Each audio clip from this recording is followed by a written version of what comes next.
Welcome to Bros on Pros, where sports talk gets real, no filters, no safe takes, just the conversation fans are already having. If you haven't done so, already click that follow button, like and subscribe, and find out when our new show is coming up. But furthermore, let's get into it, Terrence. That's right. Let's get into it. What is it, Marquee? It is the playoffs. We are here. We just wrapped up round one of the playoffs. Wow. And what great matchups it was. We are in it. And when I say we, I mean my Bang Bang Niner gang survived against the last year's champs, put them birds to rest, threw them back in the cage, and had her set aside to next year, big dog. So, hey, man, we live to fight another day. So I'm excited. One of our producers was watching the game, and as she was watching the game, she was giving me updates on it. And I felt a little bit scared for my boy because I was saying to myself, man, are they going to pull it out? Yeah. You know what I'm saying? Because obviously you're at the champs' home. You're at a very dangerous place. I mean, people forget that Philly has a jail cell in their stadium.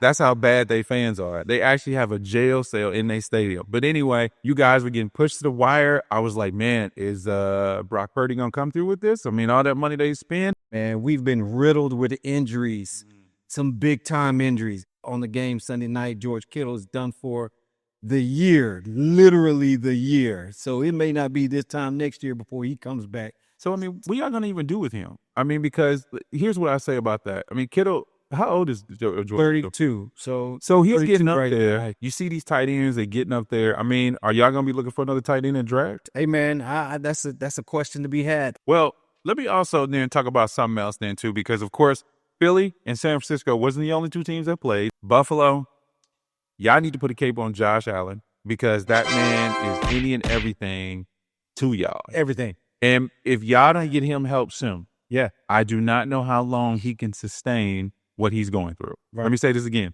If y'all don't give him help soon, I do not know how long he can sustain this beating that he keeps getting every single week. And, you know, to be real with you, I honestly believe that Josh Allen saves Sean McDermott's job every single year. Every year. Every single year. And with that being said, he basically put on a cape, drug the dang on Buffalo Bills across the finish line to win that game because Jacksonville, don't get me wrong, look, Jacksonville is one of our rivals because I'm a Colts fan, but at the same time, looking at them, they actually have a pretty good squad. Man, I was a little disappointed at that. I'm going to be honest with you, man. Yo, again, this is the sports talk where we can say what we want to say.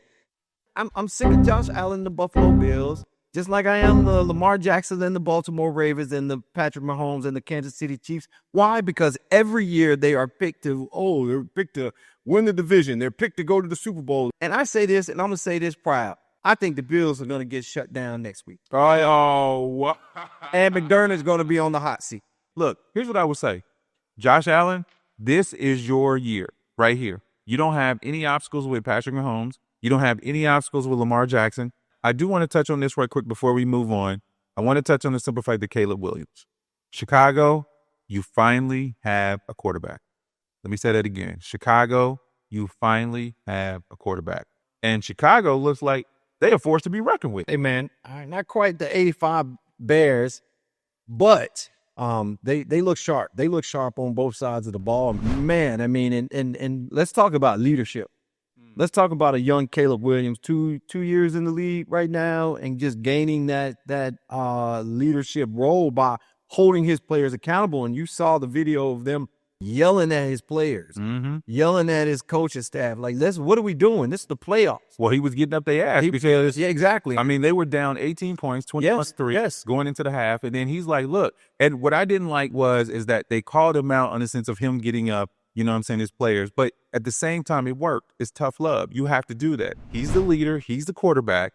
He's trying to sit up here and let them know, look, this is elimination. And he said that in his interview. Yeah. He said, look, we got to understand that not only or whatever we're playing for the city and the fans and so forth, but this is elimination week 2. Back in the day, when a quarterback made a mistake and they're sitting on the sideline, I look at these quarterbacks today, they're just sitting there. They're looking at those playlists, going over them, analyzing them, what they could have done different, what they need to do better. Or nowadays, the iPads or the tablets, and I look over there sometimes, man, these quarterbacks are just sitting there like twiddling their thumbs. When they come off the field, hadn't done anything, he was getting in their tails, man. And so that to me showed great leadership. Well, speaking of people being on the sideline, could you explain to me what the hell AJ was doing when he was reading books on the sideline? Bruh. I mean, what was up with that? Hopefully self-help, because that's what he going to need right now. Yeah. I mean, well, I'm just saying, because I'm thinking to myself, like, dude, you in the middle of the game, you should be looking at your service tablet or whatever that thing is called, to be looking at plays where you're supposed to get open so you can make plays so your team can win. That's probably why they lost. That's probably that ain't no probably to it. Man, we got plenty more to talk about. Excited about this first episode. We want to thank you all for joining again. If you haven't already, please click the subscribe button, follow us, join us, and we would love to have your feedback. And you know what, Marquee? I want to throw this out here because I have a right to say what I want to say. John Harbaugh, man, I think he's a good coach. He's legendary, future Hall of Fame coach. I think he's past his prime though, with Lamar Jackson as their quarterback, Derrick King Henry as their running back, and you telling me you couldn't win more games with that? It's the coaching staff. I hate to say it, it's not quite time for you to sit down completely, but man, I don't feel like John Harbaugh could bring anything else to the table. That's my opinion, folks. If you got something to say, please comment. If you agree with me, comment. Let me know. We need talking. We need substance.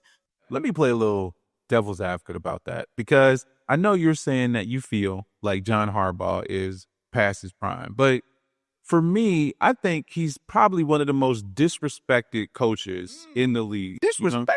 Because, I mean, Baltimore was in shambles a little bit. And then not to mention, you had a point where they didn't really know who their quarterback was going to be. Flacco was getting owed. They drafted Lamar Jackson. Nobody thought that was going to work. I mean, hell, they thought he was a receiver playing football or playing quarterback. Nobody gives respect on John Harbaugh about that. Why is that? You know, is it because he doesn't win flashy? He wins structurally? What has he done since the Super Bowl? Well, I mean, what has Kyle Shanahan done since the Super Bowl? Hey, man, if you asked me that question if you'd asked me that question last season, I would have had a mouthful to say. We would have ran out of film. Here's something, of course, that people are not talking about, too. John Harbaugh isn't flashy, okay? He's not flashy. He's not viral. But when January hits, guess what? His team is always around.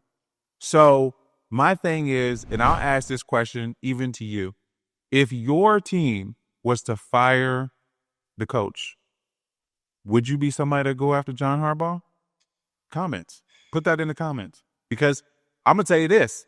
I'm a fan of my team, and you know damn sure what my answer is if they sat up here and fired Shane Steichen, if we would go after John Harbaugh, how I feel about that. This takes us to our next segment called Put Me in, Coach.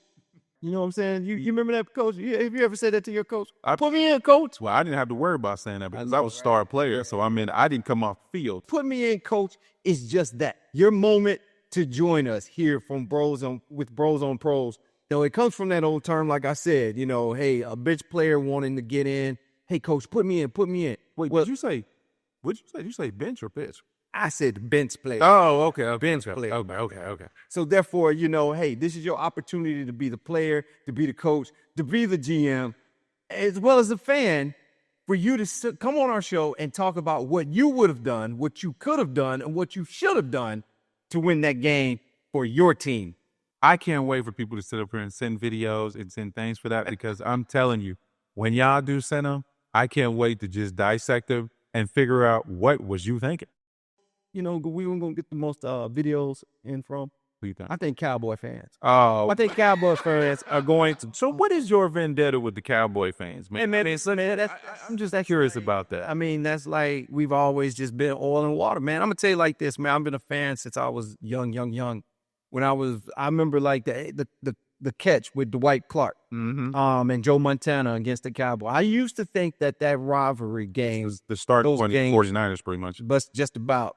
I used to think those games were the Super Bowl. That's how you know, exciting they were when I was younger, growing up in my household, man. My mom was a big football fan, and so we used to watch those games, and it was just so much hype around those games that, you know, I didn't really understood what the Super Bowl was at the time. And so, you know, it was just always that rivalry that just, you know, seeped down into my pores that I just can't man, I can't stand them, man. And my friends know, my best friends are Cowboy fans, man. I mean, true homies are true Cowboy fans. And man, it just cracks me up every season. And another thing too, and I don't mean to cut you off. There you go. We're going to talk about a knowing fan base. That's going to be a segment coming up. And you already know where I'm going. Uh-oh. You already know where I'm going. Uh-oh. The most annoying fans out there. Uh-oh. Cowboy fans. They can go 0-17. They're going to make the playoffs. This is our year, guys. How many times have you heard that? How many times have we heard that? Every season. Every season. So let's move on to something that is not only domestic, but international. Because I like to actually include international in this as well, because we need to talk about things not just domestically, but worldwide.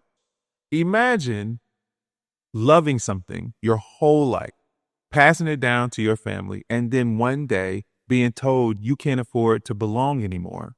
Yeah, that's crazy. Well, across Europe, soccer fans are openly protesting club ownership with rising ticket prices and what they call corporate football. I mean, lifelong supporters say their clubs are no longer communities, they're products. And fans believe the soul of the game is being sold to the highest bidder. The question is, if fans built these clubs emotionally, but billionaires own them legally, who does football really belong to? I mean, of course, the fans, because, you know, these billionaires wouldn't be billionaires, or these ticket prices wouldn't be ticket prices without the support of the fans. That's from top to bottom, from your concessions to your merchandise. These fans spend hard-earned money to come sit in these stadiums for 2 to 3, if not 4 hours. So therefore, to answer your question, the fans. But let's be real here. I mean, if there's no money, there's no game.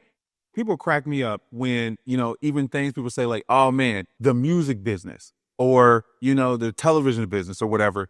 They forget that last word, business. Now, I understand that people overseas, they have built these clubs. Yeah. They have put their blood, sweat, and tear in these clubs. They have grown up with these clubs. These clubs are part of their communities. But at the same time, guess what, people? These clubs cost money, okay? Football costs money. So my thing is if there's no revenue, there's no game. I mean, these football players that you so-called love and you follow, it ain't like they making $20,000 a year. I mean, these guys are making millions. Who's paying that? You know, did we forget about that? At one point, it used to be where a family of 4 can go and to a game and have a nice, enjoyable moment. Right. You've gotten to the point now, you got to sell a kidney and perhaps your firstborn to go. And that might just be for your ticket. So we got to get back to making sports affordable again. All right, we got to be careful with that line, okay? For many reasons. For many reasons, you got to be careful with that line. But it tickled my own. I tickled myself when I said it. If fans everywhere is dealing with rising costs and just, you know, to live and not just tickets, how much loyalty can teams really expect before people have to choose survival over fandom? Your average working person might just have to miss out, because you know who's going to fill those seats? No. Those new millionaires, those millionaires and billionaires are going to fill those seats in the stands. Yeah, but I mean, do you want that? I mean, my thing is, do you really want to see millionaires and billionaires in seats and people that are not loyal? I mean, it's kind of like just loyal don't pay the bills, my guy. Well, but at the same time, these people are being robbed of what they believe in. These people are being robbed of what they have. But people, you still have to pay the bills that cost a ton of money. Now, folks, that's the human side of football. Now, let's zoom back out to the game that could shift the entire playoff picture. It's time for the Marquee Matchup. This is the game that really matters this week. Marquee, what you got, brother? Yeah. Well, as you know, the Marquee Matchup is all about marquee players, marquee moments, and of course, marquee wins. With that being said, I really want to talk about the Bears going against the Rams. I'm going to play a little devil's advocate with this. And this is what I mean by this, you know. See, the Bears, they're trending up, but the NFL doesn't reward trends. It rewards proof. So for me, it's like this matchup against the Rams isn't about hype or momentum. It's about whether Chicago can play clean, controlled football against a team that's been there and done it. So because of the Rams, they don't beat you with chaos. They beat you with waiting. I mean, my question right now is, do you feel like a young team in Chicago can pull this off? Hey man, listen, we've seen over the last quarter of the season, the Rams weren't the Rams that they were when they beat up on us, our 49ers. Let's take a look at Atlanta. They went to Atlanta last game or two of the season. Atlanta beat them. Then they go into they go into Carolina and almost lost that game last weekend in the playoffs. I think Chicago is hot, man. I think they're on a roll. And we know one thing we do know and understand about NFL playoffs is that you have to get hot. Everything that you've done in the regular season is out the window. It's all about right here, right now. And Chicago is right here and they're right now. When I look at the fact of Caleb Williams actually winning another playoff game, this is where growth happens. Now, if you can win against this team and go to the NFC Championship game, then I think you have proven that you have made it and Chicago has made it. But it's a big but. We're talking about a Chicago team who's never been there. We're talking about a Chicago team who is young. And we're talking about a Chicago team right now. They might be hot, but I mean, there are mistakes that can be made, and Rams do got that defense. I think the cold weather is going to play a factor in this, and home field advantage is going to play a huge factor in this. Chicago fans they're loyal. They love them some Bears, and it's been a long time since these cats have played this time of year. So, I mean, dude, the last time I think they even went to the playoffs was like 40 years ago. Damn! My wife wasn't even alive, when they went to the playoffs. So that tells you how long it is. Even if the Bears pass this test, even if they do, I mean, the next matchup is the one that separates improving from arriving. So, I mean, it's going to actually define their season for me. I mean, that's when you find out if this growth is real or, just situation. I think it's going to be a great game come this weekend. But I do believe Chicago is going to walk away with the victory. Hey, well, you heard it first. That my boy thinks in the marquee matchup, Chicago is going to walk away with the victory. But here's what I will say, okay? This week is the exam. And next week is the evaluation. Can Chicago do it? For me, who knows? I want them to do it, but I think the Rams, they're going to put them boys down. So, folks, that's it for Bros on Pros. And don't forget, guys, this show is for you, the fan, a place where your voice matters. Join us each week at 6 p.m. Eastern right here on YouTube. Follow us on all social media platforms at Bros on Pros Media. Appreciate you guys tapping in. Don't just watch us argue. Argue with us in the comments. And don't forget, again, to like and subscribe. And until next time, real sports, real culture, real talk. Peace.